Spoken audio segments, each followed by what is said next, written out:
Bonjour et bienvenue dans cette nouvelle vidéo de la série Formation COBOL sous ZOS. Dans cette séance, on va faire un exercice pratique sur les structures itératives et conditionnelles. Pour cela, on propose l'exercice suivant. Écrire un programme qui permet de déterminer si un nombre n donné est un nombre parfait ou non.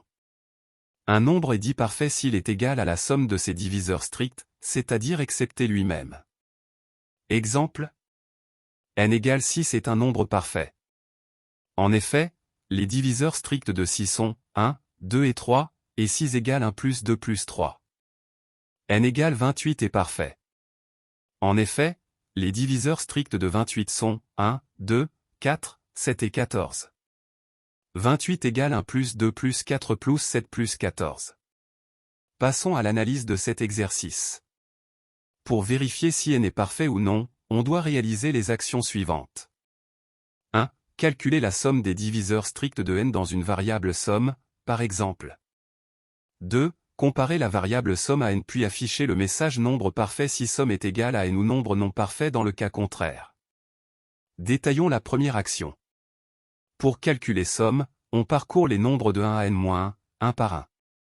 Cette action est une action répétitive complète, puisqu'on sait à l'avance le nombre de répétitions qui est n-1 fois. Donc, on utilise une instruction de type perform varying. Si est un diviseur de n, ajoutez y à somme. C'est une action conditionnelle simple réduite. La deuxième action est une action de comparaison, donc une action conditionnelle complète. Passons maintenant à la pratique. Commençons par la partie déclarative. 5 variables de type numérique sont utilisées. N pour stocker la valeur du nombre à vérifier.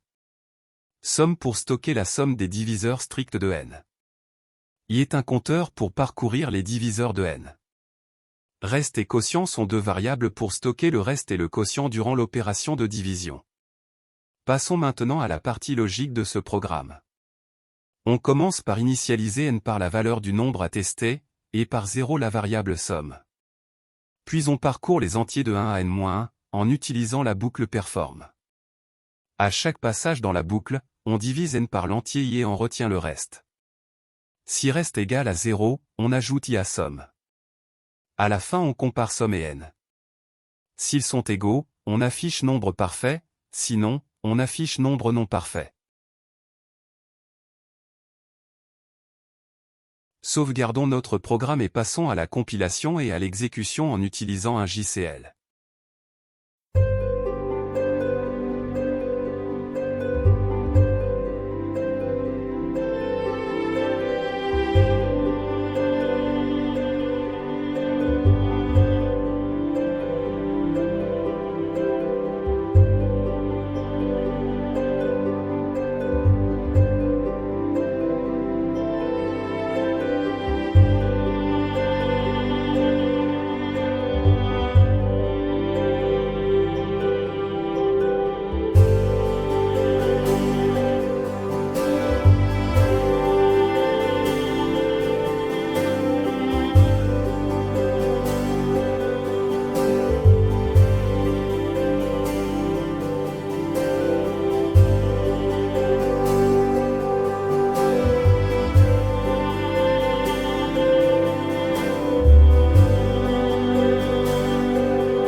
Voilà, c'est la fin de cette séance. À très bientôt, pour la prochaine vidéo.